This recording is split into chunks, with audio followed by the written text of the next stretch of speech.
Donc c'est moi là. Ouais. Yes. C'était dur, mais j'ai réussi à le finir. Je suis finisher, yes. Donc, je suis aussi l'une des membres dirigeantes de l'association Duchesse France. Donc, Duchesse France, il y en a qui ne connaissent pas d'ailleurs. Yes. Tout le monde connaît, ça fait super plaisir. Donc là, je vais juste vous parler qu'il y aura le BOF ce soir, qui sera malheureusement un peu tard, mais j'espère que vous serez assez courageux pour rester avec nous jusqu'à 21h30. Donc ça se déroulera dans la même salle, donc ici. Et puis on partagera avec vous les différentes actions qu'on avait faites l'année dernière et puis les actions à venir. Donc n'hésitez pas quand même d'aller suivre notre compte Twitter pour avoir tous les événements, notamment, je vais vous annoncer en avant-première notre anniversaire qui aura lieu bientôt, et puis toutes les infos sur notre blog. L'Internet des objets, Internet of Things. L'Internet des objets, ça veut dire quoi exactement? Quand on regarde la définition dans Wikipédia, c'est un réseau d'objets de différents types, différentes formes, qui communiquent, en fait, qui ont soit de l'électronique embarquée ou des capteurs et qui ont une connexion réseau, et qui communiquent entre eux, en fait. Ils échangent de la donnée. Si on commence un peu à chercher l'origine, quand est-ce qu'on commence à parler de l'IoT, quand est-ce que ça a démarré? Donc en fait, je suis tombée sur un rapport de Cisco qui raconte que, selon le rapport, on voit que l'IoT a explosé entre 2008 et 2010, quand en fait, le nombre d'objets connectés a dépassé le nombre de populations sur Terre. Donc aujourd'hui, selon l'estimation, bien sûr, on est à peu près à 3 objets connectés par personne. Perso, j'en ai plus. Et on va de plus en plus vers une explosion de ce nombre d'objets connectés. Donc il y a une estimation qui dit vers 2020, on va avoir à peu près 50 millions d'objets connectés. Ce qui est quand même assez impressionnant. Milliards, j'ai dit millions. Ouais. Milliards d'objets connectés, pardon. Donc imaginez ce réseau d'objets avec différentes technologies, différents capteurs, différentes cartes embarquées qui communiquent soit par réseau Internet, Wi-Fi ou autre, Bluetooth, tous autres formats de connexion, qui sont en train de capturer un ensemble de données, un énorme ensemble de data en fait. Et toutes ces datas-là, la plupart du temps, on ne s'en sert pas. Donc il y a un vrai challenge pour pouvoir analyser toutes ces données-là qu'on est en train d'accumuler. Et le problème aussi, c'est que ces données-là ne sont pas structurées. Et la plupart du temps, c'est du texte, en fait, des images, des différents formats de données qu'on ne peut pas facilement analyser. Autre détail, en fait, c'est on en parle depuis un certain temps, on est dans l'ère du big data. On sait très bien qu'avec l'explosion, surtout des réseaux sociaux, on est en train d'accumuler un certain nombre de données. Je vais parler peut-être du premier, qui est Facebook. Donc on sait que les utilisateurs de Facebook, c'est plus d'1 milliard. Et que chacun d'eux, imaginez le nombre de quantités de données qu'il est en train d'accumuler à chaque fois qu'il utilise de réseaux sociaux. Et puis, le géant, bien sûr, Google, qui analyse à peu près un pétabyte toutes les 72 minutes. Donc imaginez toutes ces quantités de données et qu'est-ce qu'on pourrait en faire. Donc les étapes sont super simples pour arriver à extraire les données, l'information. Donc tout d'abord, on va essayer d'extraire l'information de nos données qu'on aura accumulées, donc sélectionner les informations qui nous intéressent. À partir de là, on va acquérir une certaine connaissance de ces informations-là, et puis on va s'en servir pour ajouter notre bon sens, notre savoir-faire sur tout ce qui nous entoure, en fait, sur la vie de tous les jours. Donc moi, aujourd'hui, on va essayer de faire quelques étapes de cette analyse-là. Et pour ça, donc avant de basculer vers notre objectif, il y a aussi l'avenir. Qu'est-ce qu'on va en faire, en fait? Dès qu'on aura accumulé cette connaissance-là, qu'est-ce qui va arriver? L'idée, en fait, c'est d'arriver à récupérer toutes les informations des objets qui nous entourent, que ce soit des objets physiques, organiques, que tout ça devienne numérisé, en fait, qu'ils arrivent à communiquer dans un monde virtuel, numérique, qu'ils arrivent à anticiper nos besoins, à nous communiquer entre eux, entre les personnes aussi, et leur envoyer la bonne information au bon moment. Donc, la vérité, c'est qu'on est un tout petit peu loin de tout ça, quand même. Certes, je pense que la plupart de vous ont dû croiser Pepper, le robot qui est dans le stand de Aldébaran. Et en fait, Pepper, par exemple, je prends l'exemple de Pepper, il n'est pas vraiment exploité aujourd'hui. Il a plein de capteurs, plein de possibilités d'exploitation, disons.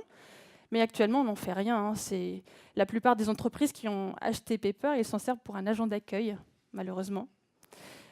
Et voilà, donc on est super loin de l'idée d'avoir un objet connecté qui va anticiper nos besoins, nous livrer potentiellement notre repas dès qu'il sentira que il y aura un capteur qui va sentir avec un vêtement, un textile connecté, que la température a chuté, qu'on a un peu faim, de commander notre plat préféré parce qu'on a mangé la veille une pizza, aujourd'hui on veut un plat de pâtes par exemple, ou de prévoir notre film parce que tous les vendredis soirs on va au ciné.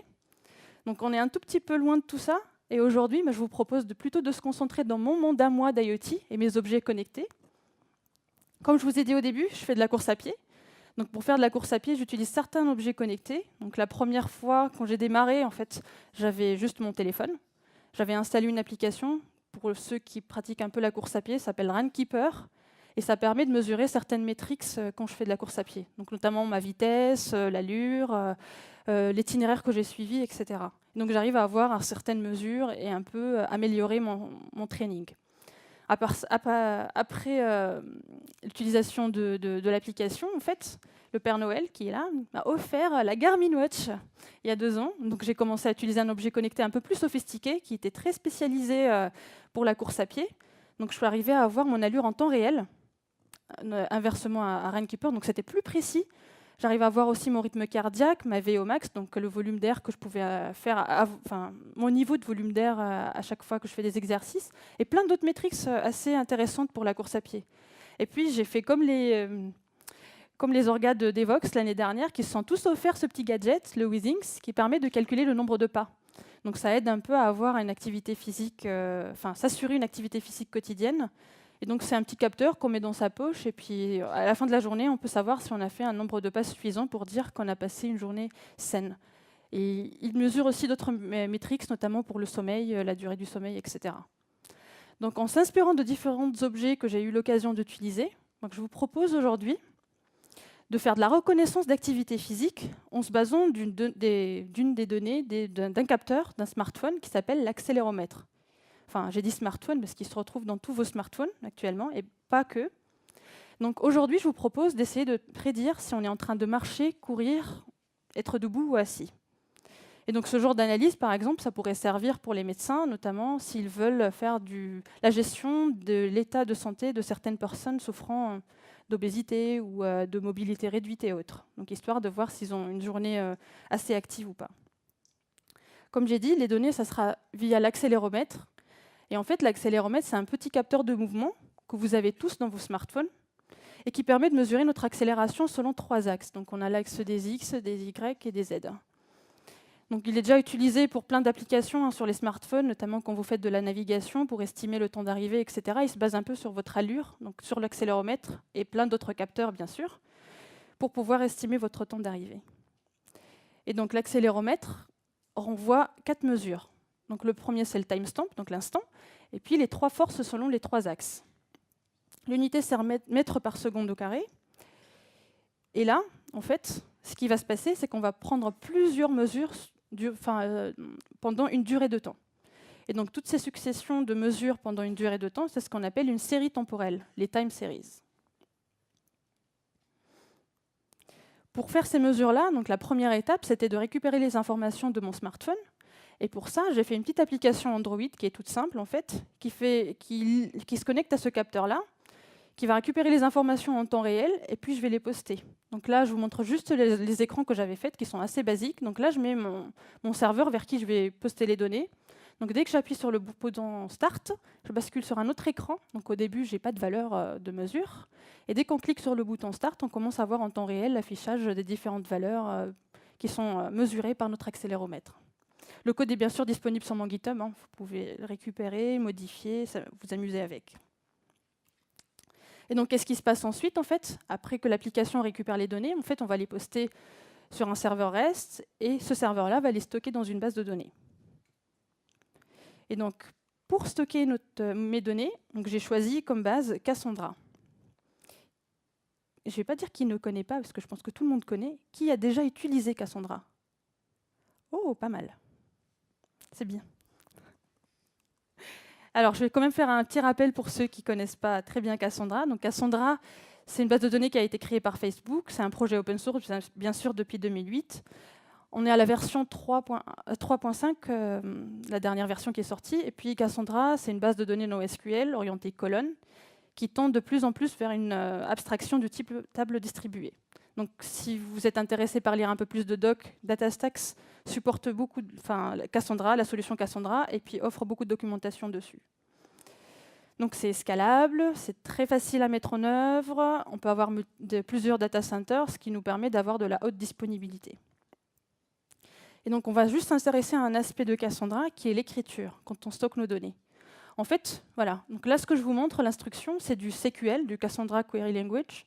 Et donc si vous avez l'habitude tous du SQL, pour ceux qui ne connaissent pas le CQL, c'est assez similaire, la syntaxe est assez proche. Donc ici, ce que j'essaye de faire, c'est d'insérer mon user avec mon login, le nom et l'âge dans ma base. Qu'est-ce qui va se passer en fait? J'aurai une row du SFR ici, avec le nom et l'âge. Et pour chacune des colonnes, il y aura un timestamp qui sera autogénéré. Donc c'est un truc dont on n'a pas la main dessus dans Cassandra. Si jamais j'essaye de mettre à jour mes données, qu'est-ce qui se passe en fait? J'aurai une nouvelle SSTable qui va se créer avec la nouvelle valeur et un nouveau timestamp. Ici, j'essaie de mettre à jour l'âge, bien sûr, de mon utilisateur. Si jamais on essaie de supprimer l'âge, qu'est-ce qui va se passer? Il y aura une nouvelle SSTable dans notre disque avec la nouvelle valeur. Ici, on aura un marqueur de suppression qui s'appelle le tombstone, en fait. Donc là, si on essaie de lire l'âge, qu'est-ce qui va se passer?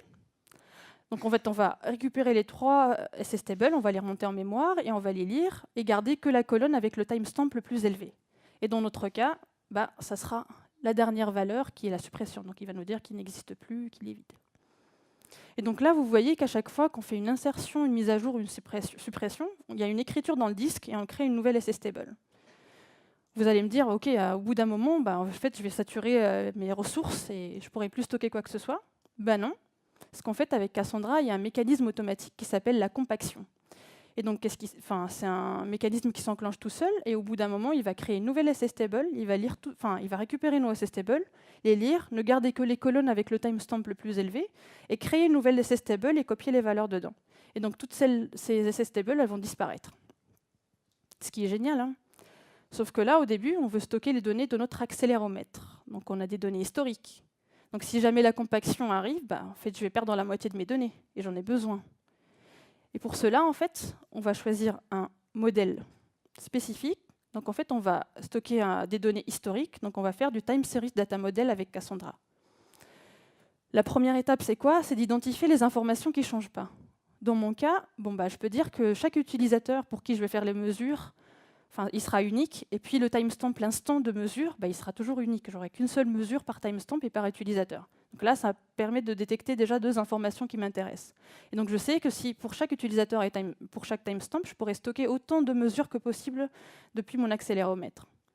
Donc notre modèle, il sera comment en fait? J'aurai mon table accéléromètre avec mon user ID, le timestamp et puis les différentes valeurs selon les 3 axes, bien sûr, l'axe des X, des Y et des Z. Et puis, comme clé primaire, j'aurai une clé de partition qui serait l'ID de mon utilisateur et puis j'aurai une colonne d'agrégation qui serait mon timestamp. Donc si on regarde la vue logique, en fait, j'aurai pour chaque utilisateur et à chaque timestamp les différentes valeurs. En revanche, si on regarde un peu la vue sur disque, comment ça se passe, j'aurai une row avec l'ID de mon utilisateur, et puis j'aurai des colonnes qui contiendraient mon timestamp, et pour chaque timestamp, j'aurai les différentes mesures en dessous. Donc là, c'est génial, c'est cool. Il n'y aura pas de compaction, je ne pourrai pas perdre mes données. Sauf que là, on est en train de mesurer des données d'un capteur, donc il risque d'y avoir énormément de données. Et en fait, le détail que j'ai oublié de dire, c'est que dans Cassandra, la row, elle peut stocker énormément de colonnes, mais elle a quand même une limite. C'est billions to 2 milliards, c'est ça. 2 milliards de colonnes qu'on peut stocker dans une row. 2 millions plutôt. Et donc en fait, si on stocke tous les jours pendant, allez, on va dire moins d'1 mois, on risque vraiment d'atteindre cette limite-là assez rapidement. Parce qu'en fait, le capteur, il est en train d'envoyer toutes les millisecondes. Si on stocke en continu, en fait, on peut facilement atteindre cette limite.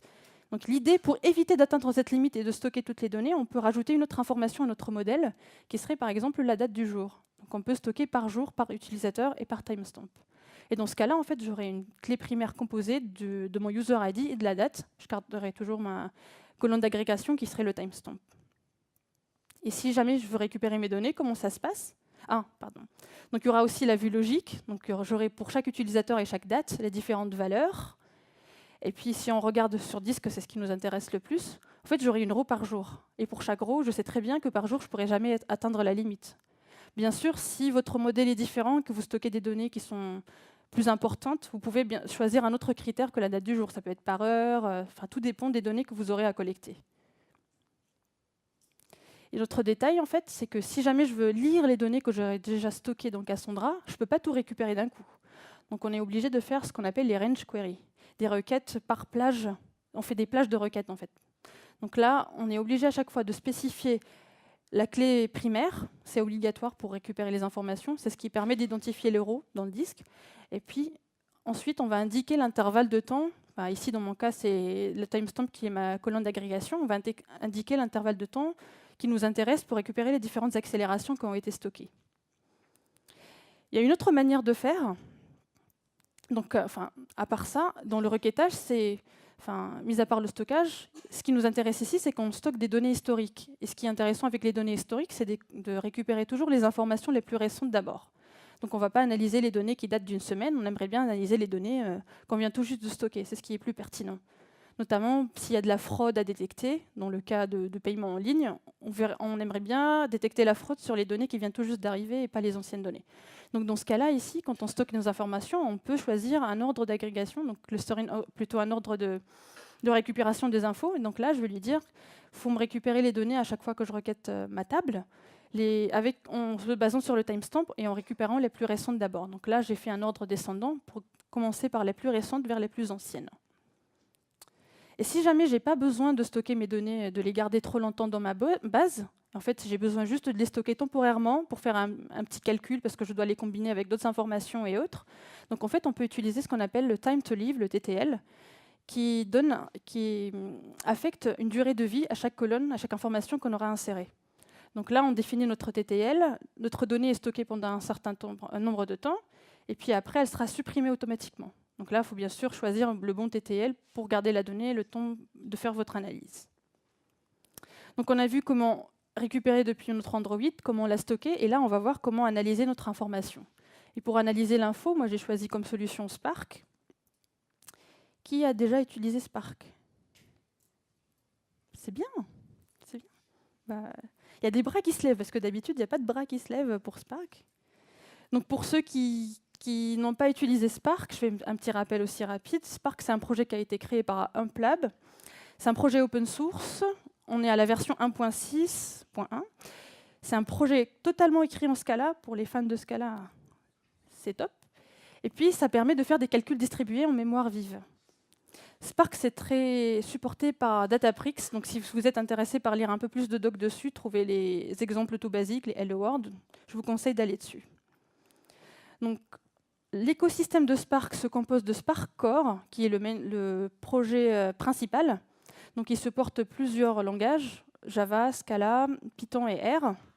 Et puis, on trouve aussi d'autres librairies additionnelles, donc mis à part les calculs qui sont faits par Spark Core, on a d'autres librairies qui rajoutent d'autres fonctionnalités, notamment Spark SQL pour les données structurées, Spark Streaming pour les données en temps réel, MLlib avec tout ce qui est algorithmique de machine learning, et puis Graphics pour la création de graphes structurés. Spark aussi intègre un certain nombre de... il est prédisposé pour intégrer un certain nombre de data sources, donc notamment HDFS, MySQL, les bases H2, etc. Et puis, il offre un point d'intégration pour les data sources qui ne sont pas déjà pré-packagées avec Spark, notamment pour HBase ou Cassandra, qu'on verra plus tard. Et puis, ce qu'il faut retenir pour Spark, c'est pour utiliser Spark, il faut retenir une certaine notion qui est le RDD, le Resilient Dataset. Et c'est l'abstraction qui est utilisée par Spark, qui représente une collection d'objets et sur laquelle on va effectuer un certain nombre de calculs et de transformations. Donc ça peut être opéré en parallèle, c'est ce qui permet que ça soit tolérant aux fautes. Donc qu'est-ce qui se passe exactement? En fait, on aura nos données en entrée, donc, qui seront exposées en tant que RDD dans Spark. On va effectuer un certain nombre de transformations en tant que possible, ce qui est nécessaire pour notre code. Et puis à la fin, on va appliquer une action pour obtenir notre résultat final. Pour que ça soit un peu plus clair, j'ai pris un tout petit exemple qui est le word count. Et l'idée ici, par exemple, de lire un fichier de texte et de calculer le nombre d'occurrences. C'est le Hello World de Spark, donc qui permet de lire un fichier texte, de calculer le nombre d'occurrences des mots et n'en garder que ceux qui apparaissent plus de 3 fois. Donc, attendez, je vais rajouter du surlignage, au moins c'est plus lisible. Donc la première étape, là j'ai choisi du code en Java. Après, ça sera du Scala.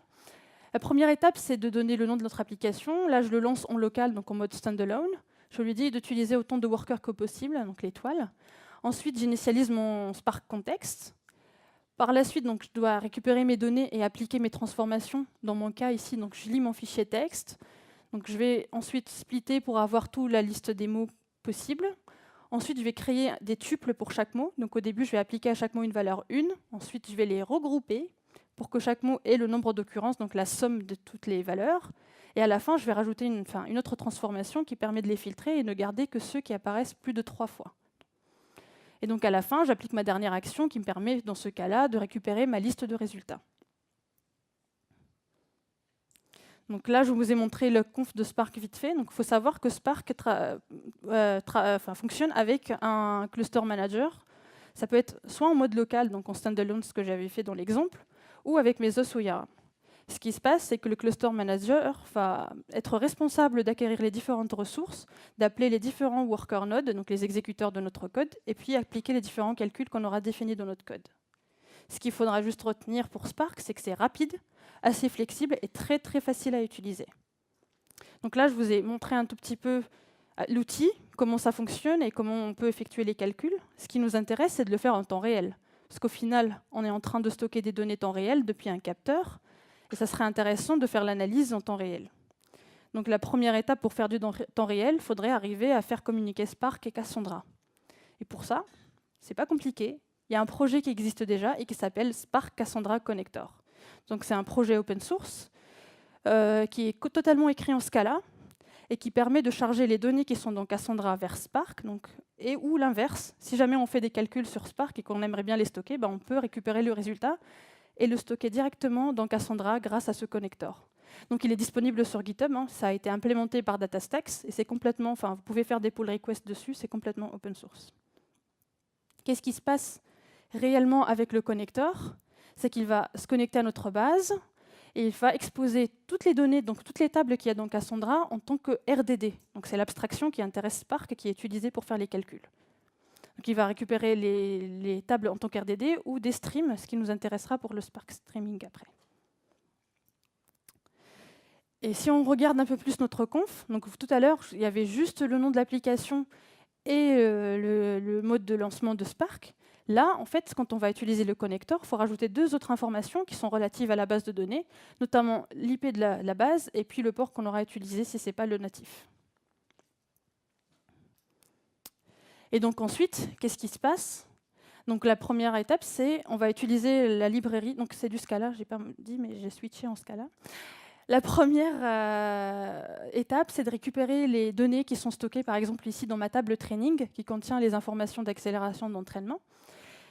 Et donc je vais utiliser juste la librairie Spark Context Function, qui reçoit la configuration de mon Spark en paramètres et qui va récupérer toutes les informations de la table et les transformer en Cassandra RDD. Donc j'aurai déjà un Cassandra Raw RDD qui sera utilisable par Spark pour la suite. Donc ici, dès que j'aurai récupéré mes données, je pourrai appliquer par la suite les différentes transformations et actions nécessaires. Donc ici, je vais sélectionner une colonne précise de mon RDD, une information précise, la mapper et à la fin récupérer toute la liste qui m'intéresse. Donc ici, dans mon cas, j'essaie de récupérer la liste des utilisateurs qui se trouvent dans ma table training. Donc là, on a vu juste comment connecter Cassandra à Spark, mais ce qui nous intéresse, c'est de le faire en temps réel. Et pour ça, on va faire appel à la librairie Spark Streaming. Donc c'est l'un des modules qui se rajoute à Spark. Et Spark Streaming, qu'est-ce qu'il fait en fait? Il va récupérer le stream de données en entrée, il va le slicer, le découper en des petits bouts de données qui seront chacune traitées à tour de rôle dans Spark. Et à la fin, on aura la donnée traitée, des bouts en bout de données traitées par la suite. Donc c'est très intéressant si vous avez des données en temps réel qui viennent d'autres sources, d'autres streams, ça peut être des sockets, de Kafka ou autres, pour pouvoir faire des calculs avec Spark. Et qu'est-ce qui se passe exactement en fait? C'est que tout à l'heure, on a initialisé un Spark Context. Là, on va initialiser un Streaming Context à la place. Et donc la seule différence qu'il y a, c'est que mis à part la Spark Conf qu'on aura passée en paramètres, on va préciser la durée du batch. Dans mon cas, ça sera 2 minutes, toutes les 2 secondes. Toutes les 2 secondes, j'aurai mes données qui vont être processées par Spark. Et ensuite, ce que je vais faire, c'est que je vais récupérer les données, donc des streams, de ma base. Donc là, en fait, il y a déjà des receveurs qui sont pré-implémenté avec Spark Streaming, donc c'est déjà préconfiguré, mais on n'a pas pour Cassandra. Donc j'étais obligée de faire ma propre implémentation du Cassandra Receiver pour pouvoir récupérer les données de ma base. Donc ici, j'appelle juste mon stream receive stream et je lui donne mon Cassandra Receiver avec les différents paramètres pour pouvoir récupérer mes infos. Quand je récupère ici mon Cassandra Receiver, les informations, je vais ensuite appliquer les différentes transformations que j'essaye de faire. Donc les différentes calculs qu'on va faire avec nos données. Ici, je vais les remapper et appliquer une certaine méthode. Donc je ne rentre pas dans les détails tout de suite, on les verra après. Donc on va faire plusieurs calculs.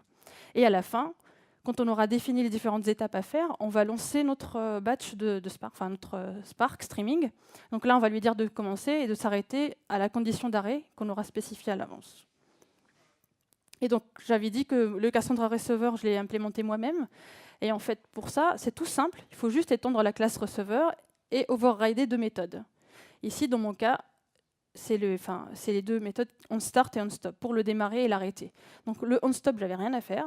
Je n'avais pas besoin de l'arrêter, mais onStart, il fallait juste que j'appelle ici la lecture de différentes colonnes de ma base de données. Maintenant qu'on avait vu comment stocker les données, comment pouvoir les analyser avec Spark et comment on pourrait le faire en temps réel, ce qui nous reste à faire, c'est prédire, qu'est-ce qu'on fait avec ces données-là qu'on aura récupérées avec Spark et qu'on aura calculées? De la prédiction potentiellement. Et pour ça, en fait, rappelez-vous, le but de notre présentation, c'est d'essayer de savoir si on est en train de courir, de marcher, si on est debout ou assis, avec des mesures qui viennent de notre accéléromètre, donc nos time series, nos séries temporelles. Et donc pour ça, en fait, il s'agit d'un problème de classification. On essaie de classifier une time series en une classe d'activité qui serait marcher, courir, debout, assis. Donc là, on va appliquer du machine learning. Donc l'objectif, c'est d'essayer de labelliser un pattern qui est inconnu, donc qu'on ne connaît pas, qu'on doit prédire, à partir de patterns qu'on aura déjà identifiés à l'avance et qu'on aura utilisés pour créer notre modèle. Il y a plusieurs solutions avec le machine learning, notamment. Donc la première, c'est la régression logistique. Donc la régression logistique, d'une manière basique, c'est binaire, en fait, c'est true, false, vrai, faux, échec, succès. Donc ça permet de classifier selon ce qu'on lui donne, selon deux états. Et si jamais, vu que là, on essaie de faire de la classification multiclasse, donc plusieurs classes, on a 4 activités, on peut utiliser la régression logistique multinomiale, plutôt, qui permet d'identifier plusieurs classes. Il y a aussi le théorème de Bayes, je ne sais pas comment le dire en français, Bayes, et qui permet, à partir de certains nombres d'hypothèses, d'identifier le résultat final. Par exemple, si on lui dit qu'on a un objet sphérique, rouge, d'une certaine taille, on peut dire que c'est une pomme, par exemple. Ou que c'est un fruit et c'est une pomme. Donc le problème de cet algorithme-là, c'est qu'il est moins performant que d'autres algorithmes qui sont déjà utilisés, notamment le random forest. Et donc pour faire mon analyse et mon choix à moi, je suis partie sur le random forest par rapport à différents feedbacks, retours que j'ai eus sur les différents algorithmes. Et autre chose aussi, il n'y a pas que ça, c'est que j'ai testé le random forest aussi et j'arrive à avoir une précision assez importante qui est équivalente à 93% de bonnes réponses. J'ai toujours les 7% d'erreurs dans ma prédiction, mais j'arrive à globalement avoir des bonnes réponses. Et donc le random forest, c'est un ensemble d'arbres de décision.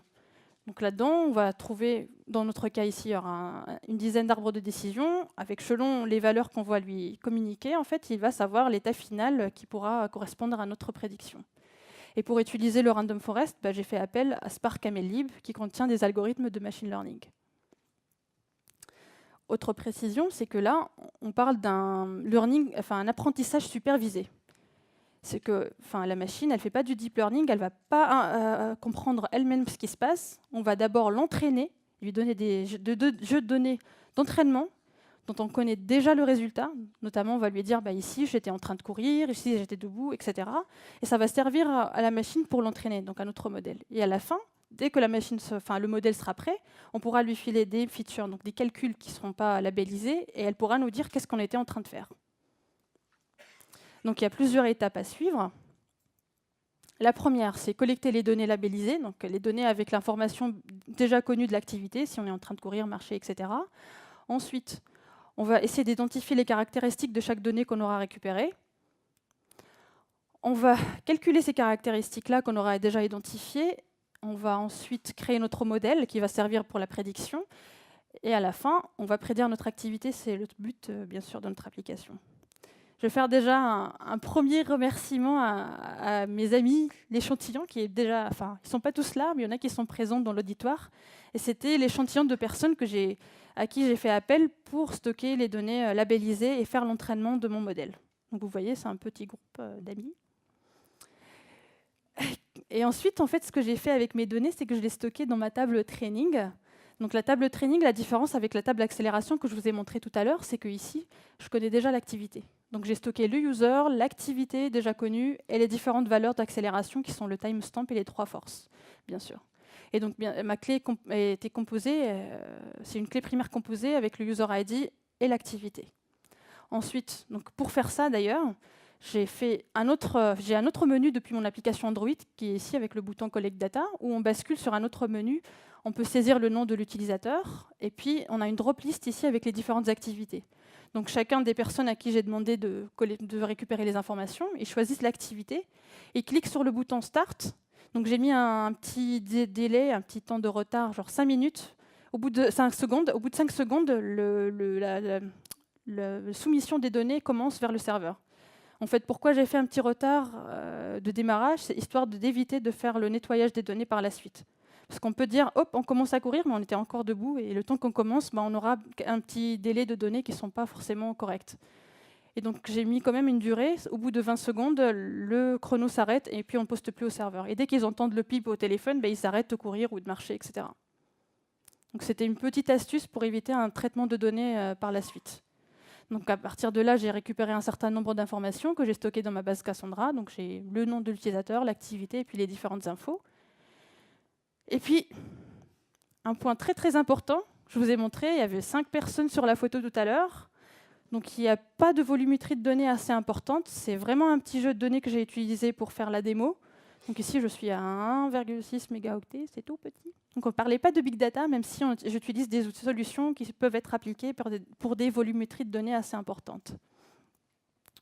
Alors, je vous ai dit que j'avais mis un petit retardateur pour le lancement de l'application. C'était pour avoir un jeu de données assez propre et pour pouvoir par la suite directement créer mes échantillons de données.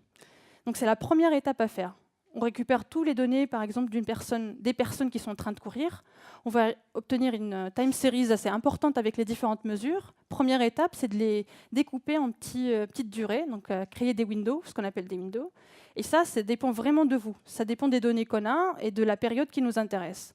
Dans mon cas ici, j'avais choisi 2 secondes comme période pour pouvoir analyser mes caractéristiques.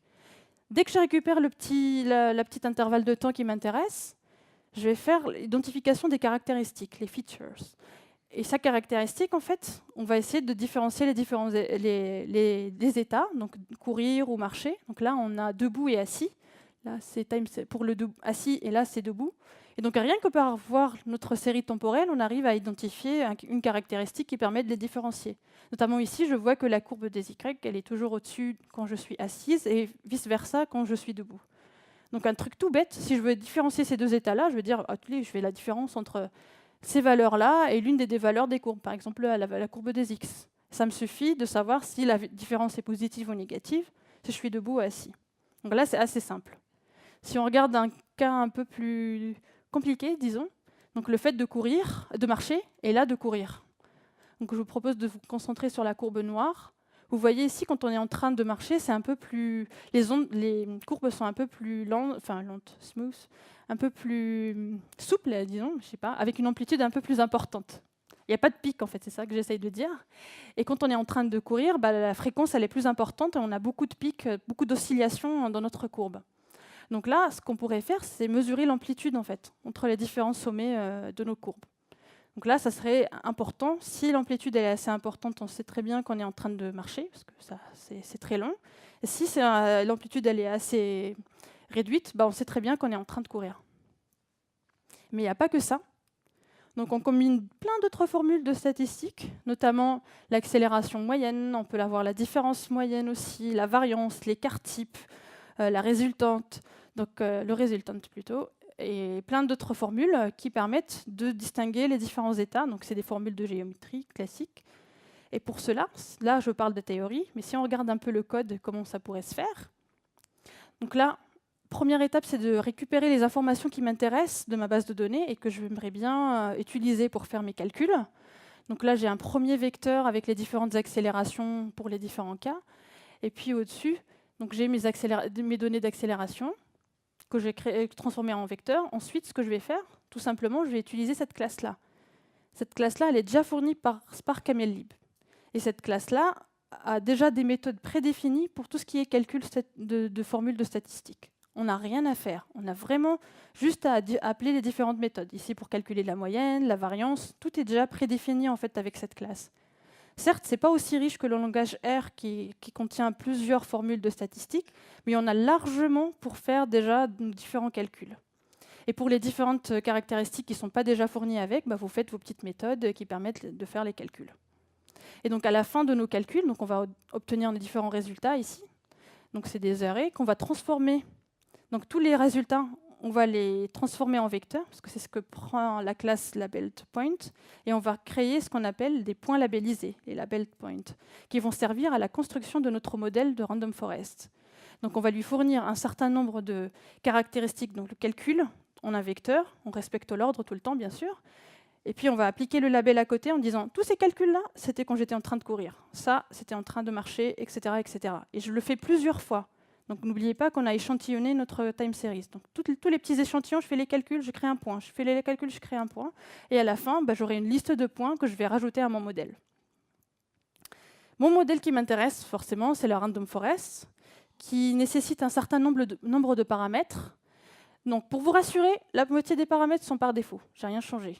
Donc le seul truc que j'ai mis ici, c'est le nombre d'arbres que je vais créer dans un random forest, et puis le nombre de classes à identifier. Nombre de classes, c'est le nombre d'activités. J'en ai 4. Donc là, il fallait juste préciser le nombre de classes pour les classifier, le nombre de forêts et tout le reste. J'ai gardé les valeurs par défaut parce que je n'avais pas besoin de combinaisons particulières pour mon modèle. Et donc à la fin de ça, j'appelle juste la classe fournie par MLlib, donc SparkMLlib, qui permet de construire un random forest model. Donc on appelle notre classe random forest et on va entraîner un classifier à qui on fournit un certain nombre de données de training qui sont déjà labellisées, bien sûr. Donc on fournit les différents paramètres, et à la fin, on obtient notre modèle qu'on va stocker, parce qu'on en aura besoin plus tard pour faire de la prédiction. Donc on a un modèle entraîné à qui on a fourni l'ensemble de données qui nous intéressent. Donc nos données, c'est les points labellisés qu'on a déjà créés, bien sûr. Et puis après, on le sauvegarde. Donc après ça, qu'est-ce qui se passe? Donc là, pour l'échantillon, l'ensemble de données que j'ai réussi à récupérer avec mes collègues, les caractéristiques que j'ai calculées, j'arrive à avoir une précision qui est très proche de 93%. Donc je suis à 92,3. Et donc on va voir ça fonctionner, ce serait plus intéressant. Hop.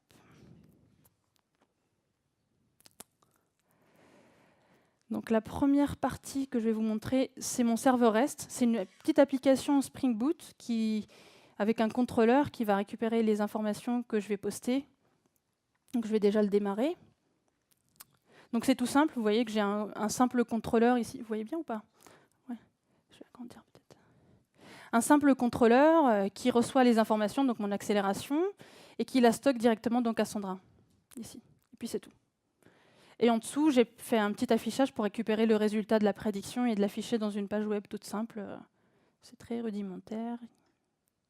Là, c'est l'ancien résultat que j'étais en train de faire tout à l'heure pour mon test. Et donc là, il n'y a rien d'exceptionnel. J'ai un petit truc. Je vous montre l'application Android. Que je vais partager l'écran.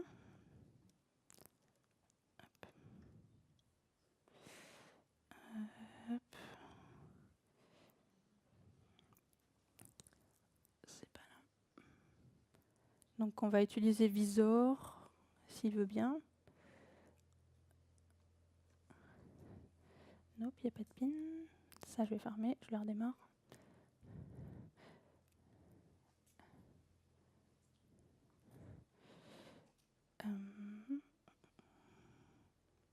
OK.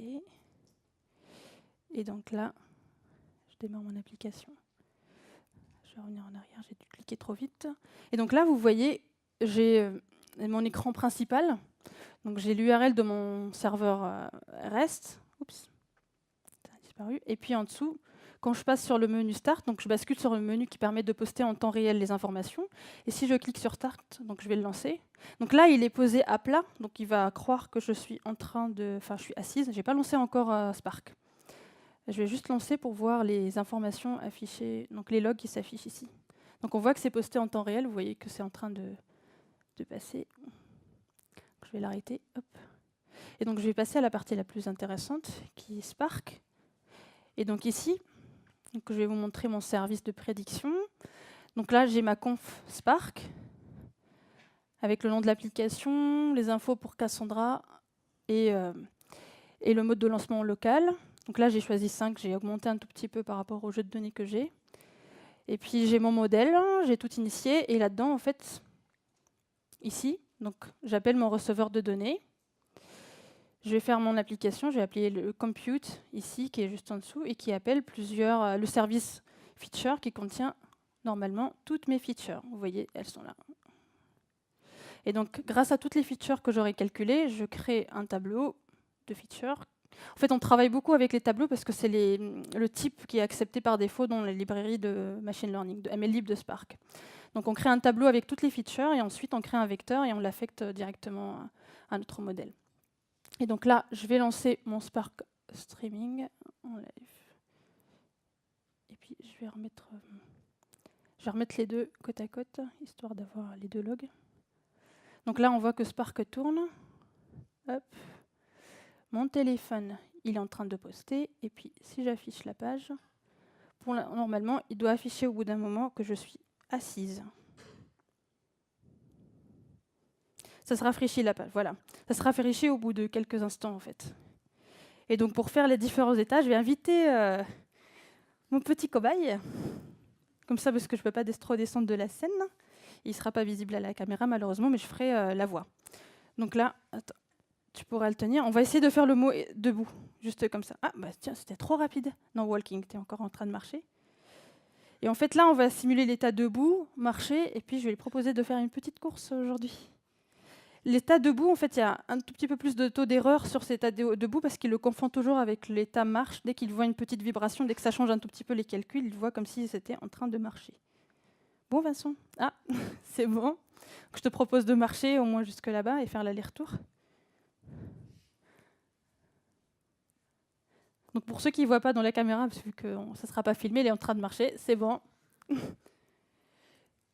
Donc là, si tu peux nous faire une petite démonstration du marathon que tu n'as pas fait, une petite course. Tu cours pas assez vite, hein, il dit que tu marches quand même. Oh non, c'est bon. Et dire qu'il est en train de faire du jogging. Voilà.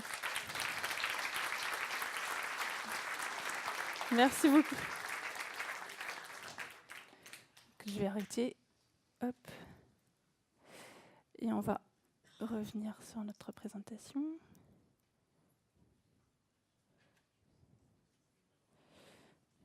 Alors, donc là, pour conclure, je vous ai montré comment on peut collecter les informations d'un objet connecté, qu'est-ce qu'on pourrait en faire, comment les combiner.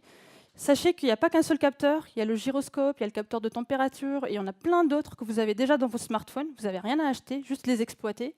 Et donc vous pouvez faire plein d'autres applications. Il y a déjà Spotify qui utilise l'accéléromètre pour combiner notre allure avec la musique quand on fait de la course à pied. Et voilà, il y a plusieurs possibilités, c'est à vous de jouer. Et je vous invite d'ailleurs à voir les autres conférences autour de l'IoT qui sont présentées à Devoxx.